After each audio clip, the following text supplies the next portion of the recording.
Hello, Ram Ram, Radhe Radhe सभी को। Welcome to teaching career. आज हम क्लास 34 का रिवीजन करने वाले हैं, जिसमें सर ने अटॉर्नी जनरल ऑफ इंडिया यानी कि भारत के महान्यायवादी के बारे में पढ़ाया था। इनके लिए जो आर्टिकल हमारे संविधान में आर्टिकल 76 है, सर्वोच्च विधि अधिकारी होते हैं। मुख्य विधि अधिकारी भी इन्हें बोलते हैं, और इंग्लिश में क्या बोलेंगे, super legal officer, chief legal officer इनको बोलते हैं। इनके अन्य नाम भी हैं, क्या है, पहले कानूनी अधिकारी इन्हीं को बोलते हैं, और इनका जो पद है वो ब्रिटेन से प्रेरित है। फिर लिखा है इनकी जो नियुक्ति है वो राष्ट्रपति के द्वारा की जाती है, पीएम की सलाह पर।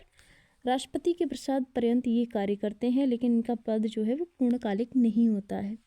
इनका कोई भी कार्यकाल निश्चित नहीं है। योग्यताएं क्या क्या होती हैं, क्वालिफिकेशन, सर्वोच्च न्यायालय के न्यायाधीश चुने जाने की जो योग्यता होती है वही योग्यताएं होनी चाहिए। भारत का नागरिक हो, उच्च न्यायालय में 5 वर्ष तथा न्यायाधीश और या फिर उच्च न्यायालय में 10 वर्ष तक अधिवक्ता रहा हो, ठीक है। ये इतना एक्सपीरियंस होना चाहिए अटॉर्नी जनरल बनने के लिए। राष्ट्रपति की नज़र में एक विधिवेत्ता होना चाहिए। और त्यागपत्र किसे देते हैं अटॉर्नी जनरल? राष्ट्रपति को त्यागपत्र देते हैं। महान्यायवादी की सहायता के लिए एक सॉलिसिटर जनरल भी होता है, और वर्तमान में सॉलिसिटर जनरल कौन है? तुषार मेहता हैं।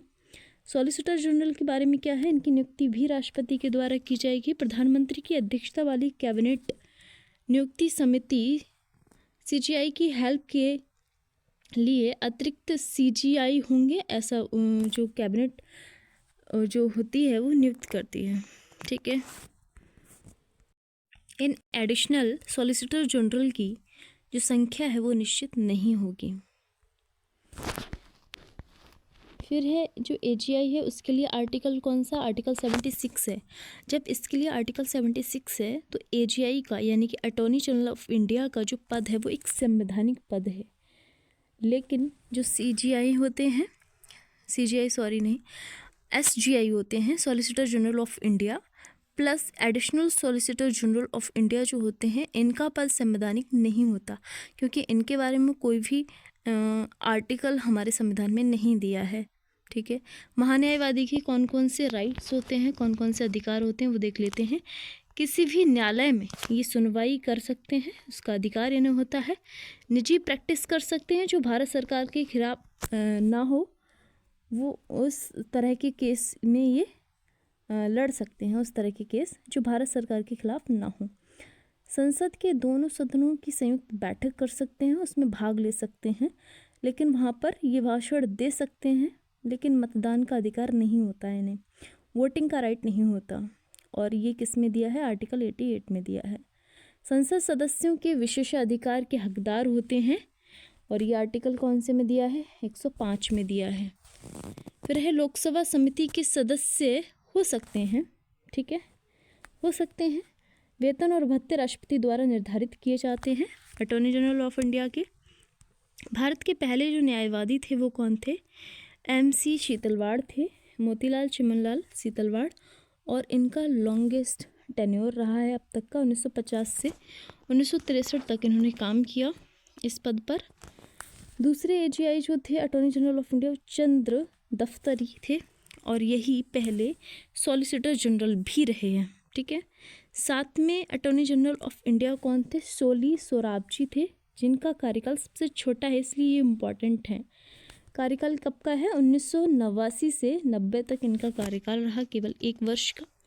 वर्तमान में 16वीं AGI हैं अटॉर्नी जनरल ऑफ इंडिया, जिनका नाम है R वेंकटमणि, जो 1 अक्टूबर 2022 से अब तक इस पद पर बने हुए हैं।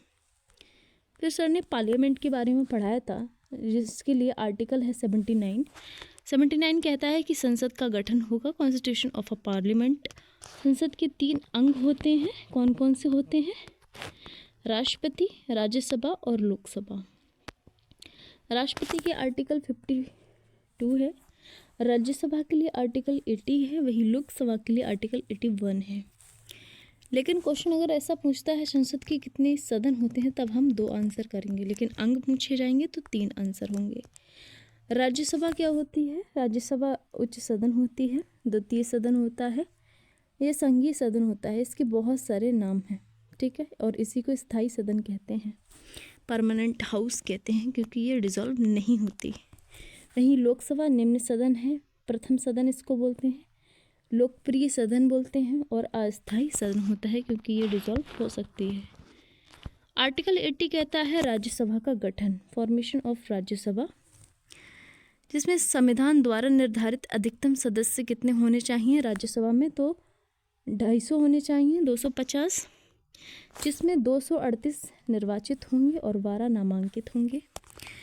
वहीं देखा जाए तो संसद द्वारा निर्धारित कुल संख्या कितनी है, 245 है, और उन दोनों 245 में एट प्रेजेंट 233 जो हैं वो इलेक्टेड हैं, 12 राष्ट्रपति द्वारा, ठीक है।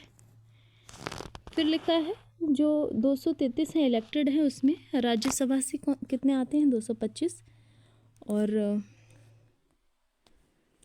यूटीज से कितने आते हैं, 8 सदस्य यूटीज से आते हैं।